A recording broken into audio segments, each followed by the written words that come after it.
Today in our hot seat, we have Véronique Özkaya from Argos Multilingual. And good to have you here. Good to be here. Thank you. Thank you for inviting me.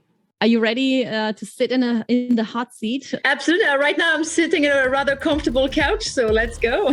Welcome to C-Suite Hot Seat, the show where we put C-level executives from language service providers of all sizes in the hot seat.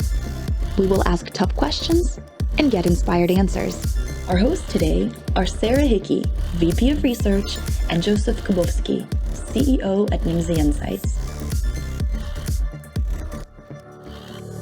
In one sentence, tell us, what does your company do? So our company provides services and technology-enabled services to language services to sectors like life sciences, manufacturing, and technology. So we're quite focused on these three sectors, and we work mostly in the US and Europe.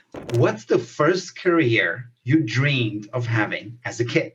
So when I was a kid, I wanted to be a pharmacist. Wow. I had this idea that it was like kind of nice to help people and listen to them and heal their ailments. So that was the first career. That lasted till I was about 10 years old. When you are not working, how do you like to spend your time? Well, I try to spend time with my family. So we love traveling and I love exercising and reading. And I am a big reader of movie stars from the 40s, 50s, Hollywood 40s, 50s biographies. That's my little secret reading, yes. That's very cool. Beautiful. That actually gives us another question. If you were given a chance to visit 3 different countries, which ones would you choose and why? I would go to South Korea because I haven't been and I find it really attractive country. I think the people, the food, there's like some really cool Netflix series that have come out that make me want to go. I would go to Brazil because I know a ton of Brazilians. And I haven't been. So I haven't been to South Korea. I haven't been to Brazil. So there would be new experiences. And the last, I would go to Egypt. Again, I haven't been. I've been to many countries, but not Egypt. And there, it's the history, the culture. Again, I think I love when things are very different, like the food, the people, the culture, the religion. So I think that's fun. What's the best piece of advice you have ever been given? I've been told to never assume. And I used to make that mistake and jump to conclusions. And one day somebody opened my eyes a little bit to that. And now I'm much more, I ask many more questions before I make a decision or before I actually make a conclusion in my head. So never assume. I feel like we know you a little bit better now already, Véronique. This is a nice introduction to who you are. Now we're going to crank it up a notch and go into the more business-related questions. Can you recall, like, what was your breakthrough moment in your career? Was there one particular one that stood out? You know what, maybe I have 2. I have one where I actually resigned from my job. I was working at the time at Lionbridge and I was in operations and I resigned to join a startup. And I got a phone call from the CEO of Lionbridge to say, what are you doing? Why are you leaving? Why didn't you tell us you wanted to leave?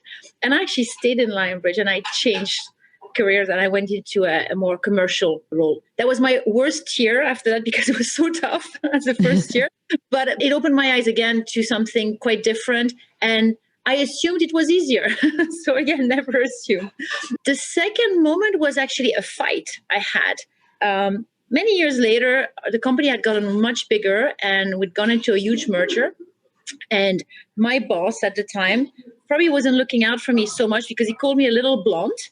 We were arguing over something to do with treatment of employees, right? Then, you know what? I realized he wouldn't support me. And if he could call me back like this. So I didn't take it down. I just kind of said, this is just not okay. And I walked out of the room. But then I thought, you know what? Why stay here? Because that person is not going to look for me to be successful. So that was also kind of a breakthrough where I made a decision to take a different path. So a good fight in the end, you know? Yeah, definitely. Eye-opening, I would say. Absolutely. Sometimes the bad things bring us to positive, right? Right. Yeah, and you're in the middle of the emotion, but you got to get over the emotion and then just kind of keep a cool head and decide what you want to do. What would you say in your career was maybe your biggest or one of your biggest mistakes that you made? And what did you learn from it? I think my biggest failure was when I trusted someone who let me down big time. And that happened when I was in sales and I had sold a pretty big deal to an organization. And really, I felt like I put my reputation on the line there because and the company said, we can do these services. And I believed in it, right? And they bought this service and it was an epic failure. And I really felt terrible because I felt that the team was not pulling their weight through. And I felt that the stuff I was pointing out, they were like, no, it will be fine. It will be fine. It didn't. And we lost the customer. But I felt terrible because I felt like I had given them my promise that this was going to be going to go well. And in the end, it didn't. And I think that I second guessed myself. I said, no. People are telling me it's fine. Trust us. Everything will be okay. And I should have been a bit more controlling. I don't like to do that, but I think sometimes you got to believe your instinct and follow that instinct. And if you smell that something, there's some smoke, there's usually a fire somewhere. Yes, exactly. So would you say that the lesson you learned from it is to trust your gut more, to trust your instinct more? Trust your instinct and also to not feel bad about asking for data, for facts, not to feel bad, to just, have really the best of your customer at heart. No matter the situation. What does success mean to you? I think success for me means that I love to get up in the morning and work. And it's not so much about the money or the recognition. No, I think for me, that is the passion. That's success. How do you motivate your team? I did some kind of work back in the day with coaches to figure out what's my leadership style, right? And you've got many, many different leadership styles. And I figured out that mine is what is called authoritative. Doesn't mean like I'm a despot. It's not that at all, but it means that there's a lot of transparency in strategy, how the company is run. And that is really shared with everybody because I believe that people need to have a purpose. So as a leader, what I like to kind of lay out the roadmap and really bring people with me. And how you bring people with you, I think, is because you trust them and you empower them.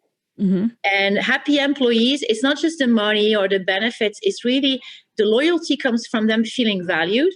And what I tend to do is that I don't set the roadmap by myself. It's really a process where, you have a lot of input and then you say, okay, that's going to be our course. You share that, but then you give people the responsibility to make it happen.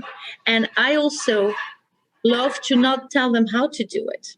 I tend to be what is called a growth leader, so very much focused on growing the company. And I've had some interesting experience with that people say, oh, it's about growth, it's about customers, etc.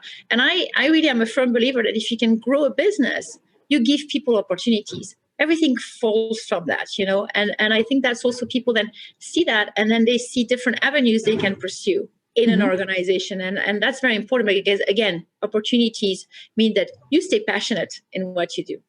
What was the biggest challenge you ever had to overcome in your career? At some point, I was working in a company in Central Europe, and I left and I had a job set up to go, and that fell apart. Right. And that was, again, a story of trust. And, anyway, it fell apart and I had to decide what to do. And I decided to go for a very small company that I had never heard of before. And it was very tough because I underestimated the challenge. But looking back, I think that it made me stronger because I had to be more of a jack of all trades. So it felt like a real challenge where I was in the middle of it. But then when I look back, I thought, wow, I learned a lot. So in the end, it turned into a success. But it was hard. It was harder than I expected. Let's put it this way. Well, but it's exactly those moments where you also grow so much personally and in your career as well, right? So absolutely. Do you have a pet peeve when it comes to clients? I tend to love clients, right? So it's hard for me to say, and when I hear somebody say, "Oh, it's a demanding client," I laugh because that's their job, is to be demanding, is to ask. But what I think can be tough, right, is when a customer tends to be close-minded. So when they have their heart set on something and there's just no budging, and they might not be following the right strategy or the right path, and they just won't listen. I mean, you could advocate that you're just not a good communicator if you cannot get them to bend their mind a little. But I think sometimes it happens that you may have somebody or individuals who are so set on their ways that you feel that it's not going to be a successful relationship. But I think it's very rare. I mean, and that's less than 1% in my opinion. What is the most innovative thing that you've ever done? As a person, I tend to be quite conservative. So for me, like, jumping in a new industry or that I would think that's kind of new for me. But I think in an organization, the latest things that we've done, which you could call quite new, is that we've set up a brand new service line in 2 months. Wow.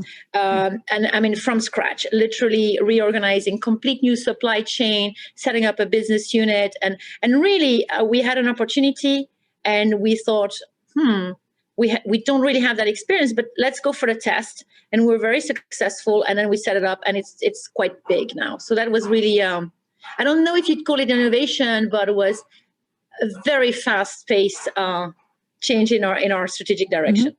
What advice would you give to young entrepreneurs starting their own business in the language industry today? I mean, advice that you would give in general, which is to be bold and persistent. But what I would say really is be careful about the talent, right? I would just say that this is where you need to spend a lot of time because you need to understand what will be the dynamics in an organization. Because when you're in a startup, it might be two friends from college who go together and they go 50-50. Is that the way to go? Because maybe forward you will regret that. So I think you really kind of think about the chemistry of the talent and who you need. And I would also advise not to hire profiles who are similar to you. I really believe in the mix. I think that really is what gives a little bit of challenging discussions in an organization. And the last thing, apart from that talent, is that agree on how you're going to disagree. And by that, I mean, have a protocol because you're going to be at loggerheads on some topics and you're going to disagree. So you're not going to go and sulk in the room, right? You need to figure out a way to get out of the disagreement and agree on the path. And I always find that even in larger organization, you got to be clear on that. People can have completely different opinions and disagree, but once you've made the decision, everybody needs to follow course. Otherwise, it becomes chaos. That's a very, very good advice. Also for life, I think, not just for business. Actually, my grandmother always used to say that it's important to argue the right way in a relationship as well. Right. So I think that's good advice in general because it should be productive in the end, right? You're trying to solve a problem. So and don't go to bed angry, right? Exactly. Thank you so much for joining the Hot Seat. I love your people approach, people vision. You have a clear vision. So I believe you didn't sweat too much in our Hot Seat. I had a great time. It was another great episode. Really great to have you, Véronique. This was a very inspiring conversation, very empowering as well. Yeah, honestly, I'm so glad we got you for this because, like I said, I've been a fan since my first GALA conference where you gave your keynote. You're very kind. It's so nice to finally speak to you properly. So thank you, Sarah. I appreciate it. This is all, folks. Thank you so much for watching and look out for the next episode that will be published as a video on Multilingual TV and as a podcast on the Nimdzi website. We'll see you there. Bye.